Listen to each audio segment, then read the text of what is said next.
দেশের মর্যাদার বিনিময়ে আমরা বিশ্বকাপ ক্রিকেট খেলতে চাই না।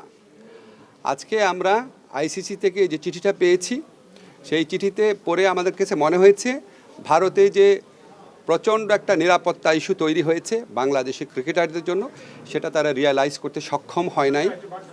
এবং আমার কাছে মনে হয়েছে এটা নিরাপত্তা ইস্যু শুধু না, এটা জাতীয় অবমাননা ইস্যু। আমরা আজকে সিচুয়েশনটা নিয়ে আলাপ করেছি, আমরা সবাই একমত হয়েছি যে বাংলাদেশ কষ্ট করে কোয়ালিফাইং রাউন্ডে কোয়ালিফাই করে বাংলাদেশ বিশ্বকাপে টি-20 বিশ্বকাপে খেলার যোগ্যতা অর্জন করেছে।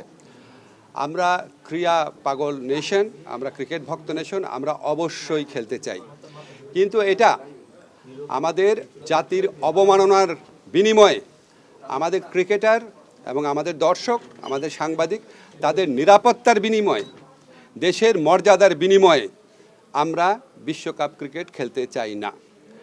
আজকে আমরা আইসিসি থেকে যে চিঠিটা পেয়েছি সেই চিঠিতে পড়ে আমাদের কাছে মনে হয়েছে ভারতে যে প্রচণ্ড একটা নিরাপত্তা ইস্যু তৈরি হয়েছে বাংলাদেশি ক্রিকেটারদের জন্য, সেটা তারা রিয়ালাইজ করতে সক্ষম হয় নাই। এবং আমার কাছে মনে হয়েছে এটা নিরাপত্তা ইস্যু শুধু না, এটা জাতীয় অবমাননা ইস্যু।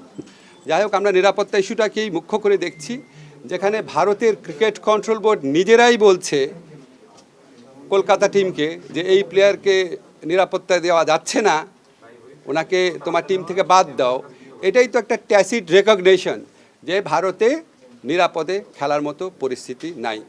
আমরা ভারতের যে বিগার পিকচার আছে, সাম্প্রদায়িক পরিস্থিতি, সেটা নিয়ে কিছু বলতে চাচ্ছি না, কিন্তু আমাদের ক্রিকেটারদের নিরাপত্তা, বাংলাদেশের নিরাপত্তা, বাংলাদেশের মর্যাদা, এটার প্রশ্নে আমরা কোনো আপোষ করব না। আমরা ক্রিকেট খেলতে চাই, আমরা বিশ্বকাপ খেলতে চাই, এবং এটা আমরা আরেকটা যে আয়োজক দেশ আছে শ্রীলঙ্কা, সেখানে খেলতে চাই। এই পজিশনে আমরা অনর আছি। আমরা কেন এই পজিশনে অনর আছি?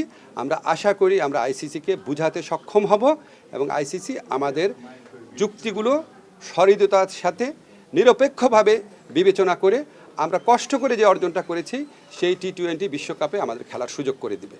ধন্যবাদ। যদি আইসিসি সেটা অ্যালাউ না করে, যদি কোনো পানিশমেন্ট বা ওয়াকওভারের অপশন দেয়, পিসিবির স্ট্যান্ডটা কি হবে বা সরকারের স্ট্যান্ডটা কি? আমাদের প্রথম স্ট্যান্ড হচ্ছে আইসিসিকে বুঝানো। আমাদের যথেষ্ট শক্ত যুক্তি আছে, সেই যথেষ্ট শক্ত যুক্তি দিয়ে আমরা আইসিসিকে বুঝাবো। আমাদের স্ট্যান্ডের মূল নীতি হচ্ছে বাংলাদেশের নিরাপত্তা, বাংলাদেশের সম্মান আর বাংলাদেশের মর্যাদার প্রশ্নে আমরা আপোষ করব না, কিন্তু আমরা অবশ্যই ক্রিকেট বিশ্বকাপ খেলতে চাই। তারপরে পরবর্তী পরিস্থিতি যা হবে সেটা নিয়ে আবার আমরা বসে আমরা সিদ্ধান্ত নিব।